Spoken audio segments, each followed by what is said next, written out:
বীৰ লাচিত থানাৰ সাংগঠনিক সচিব শৃংখল চলিহাক অসম পুলিচে যি ধৰণে আটক কৰিছে তাক মই নিন্দা কৰিছোঁ আৰু অসম পুলিচ আৰু অসমৰ গৃহমন্ত্ৰী তথা অসমৰ মুখ্যমন্ত্ৰীৰ ওচৰত দাবী উত্থাপন কৰিছোঁ যে শৃংখল চলিহাক অনতিবিলম্বে মুক্ত কৰি দিব লাগে। আমাৰ দুলীয়াজনৰ যেটো ঘটনা ঘটিছে এই ঘটনাটো দুৰ্ভাগ্যজনক। আমি দেখিছোঁ যে বিজেপি চৰকাৰৰ দিনত অসমৰ খিলঞ্জীয়া মানুহবিলাকৰ ওপৰত সদায় অত্যাচাৰ হৈছে। বিজেপি চৰকাৰৰ দিনত অসমৰ খিলঞ্জীয়া মানুহবিলাকে মাৰ খাবলগীয়া হৈছে আৰু বহিৰাগত মানুহবিলাকে বনিয়াবিলাকে যিবিলাকে বেপাৰ কৰিবলৈ ইয়ালৈ আহিছে তেওঁলোকে আমাৰ অসমীয়া মানুহৰ ওপৰত হাত তুলিবলৈ সাহস কৰিছে। আমাৰ খিলঞ্জীয়া থলুৱা মানুহৰ ওপৰত হাত তুলিবলৈ সাহস কৰিছে।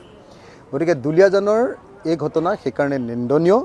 মই সেইকাৰণে দাবী উত্থাপন কৰিছোঁ যে অনতিবিলম্বে শৃংখল চলিহাক মুক্ত কৰাৰ ব্যৱস্থা কৰিব লাগে। মুখ্যমন্ত্ৰীৰ ওচৰত দাবী জনাইছোঁ।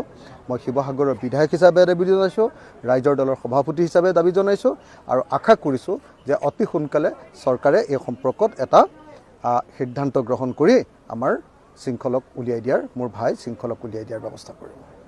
বীৰ লাচিত থানাৰ সাংগঠনিক সচিব শৃংখল চলিহাক অসম পুলিচে যি ধৰণে আটক কৰিছে তাক মই নিন্দা কৰিছোঁ আৰু অসম পুলিচ আৰু অসমৰ গৃহমন্ত্ৰী তথা অসমৰ মুখ্যমন্ত্ৰীৰ ওচৰত দাবী উত্থাপন কৰিছোঁ যে শৃংখল চলিহাক অনতিবিলম্বে মুক্ত কৰি দিব লাগে। আমাৰ দুলীয়াজনৰ যেটো ঘটনা ঘটিছে এই ঘটনাটো দুৰ্ভাগ্যজনক। আমি দেখিছোঁ যে বিজেপি চৰকাৰৰ দিনত অসমৰ খিলঞ্জীয়া মানুহবিলাকৰ ওপৰত সদায় অত্যাচাৰ হৈছে।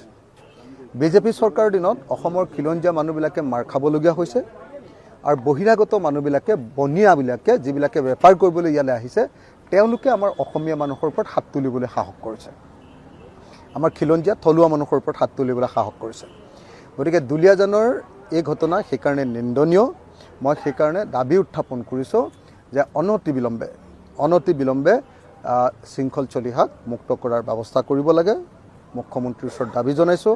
মই শিৱসাগৰৰ বিধায়ক হিচাপে দাবী জনাইছোঁ, ৰাইজৰ দলৰ সভাপতি হিচাপে দাবী জনাইছোঁ আৰু আশা কৰিছোঁ যে অতি সোনকালে চৰকাৰে এই সম্পৰ্কত এটা সিদ্ধান্ত গ্ৰহণ কৰি আমাৰ শৃংখলক উলিয়াই দিয়াৰ মোৰ ভাই শৃংখলক উলিয়াই দিয়াৰ ব্যৱস্থা কৰিব। বীৰ লাচিত থানাৰ সাংগঠনিক সচিব শৃংখল চলিহাক অসম পুলিচে যি ধৰণে আটক কৰিছে তাক মই নিন্দা কৰিছোঁ আৰু অসম পুলিচ আৰু অসমৰ গৃহমন্ত্ৰী তথা অসমৰ মুখ্যমন্ত্ৰীৰ ওচৰত দাবী উত্থাপন কৰিছোঁ যে শৃংখল চলিহাক অনতিবিলম্বে মুক্ত কৰি দিব লাগে। আমাৰ দুলীয়াজনৰ যেটো ঘটনা ঘটিছে এই ঘটনাটো দুৰ্ভাগ্যজনক। আমি দেখিছোঁ যে বিজেপি চৰকাৰৰ দিনত অসমৰ খিলঞ্জীয়া মানুহবিলাকৰ ওপৰত সদায় অত্যাচাৰ হৈছে। বিজেপি চৰকাৰৰ দিনত অসমৰ খিলঞ্জীয়া মানুহবিলাকে মাৰ খাবলগীয়া হৈছে আৰু বহিৰাগত মানুহবিলাকে বনিয়াবিলাকে যিবিলাকে বেপাৰ কৰিবলৈ ইয়ালৈ আহিছে তেওঁলোকে আমাৰ অসমীয়া মানুহৰ ওপৰত হাত তুলিবলৈ সাহস কৰিছে। আমাৰ খিলঞ্জীয়া থলুৱা মানুহৰ ওপৰত হাত তুলিবলৈ সাহস কৰিছে। গতিকে দুলীয়াজনৰ এই ঘটনা সেইকাৰণে নিন্দনীয়। মই সেইকাৰণে দাবী উত্থাপন কৰিছোঁ যে অনতিবিলম্বে শৃংখল চলিহাক মুক্ত কৰাৰ ব্যৱস্থা কৰিব লাগে। মুখ্যমন্ত্ৰীৰ ওচৰত দাবী জনাইছোঁ। মই শিৱসাগৰৰ বিধায়ক হিচাপে দাবী জনাইছোঁ, ৰাইজৰ দলৰ সভাপতি হিচাপে দাবী জনাইছোঁ আৰু আশা কৰিছোঁ যে অতি সোনকালে চৰকাৰে এই সম্পৰ্কত এটা সিদ্ধান্ত গ্ৰহণ কৰি আমাৰ শৃংখলক উলিয়াই দিয়াৰ মোৰ ভাই শৃংখলক উলিয়াই দিয়াৰ ব্যৱস্থা কৰিব।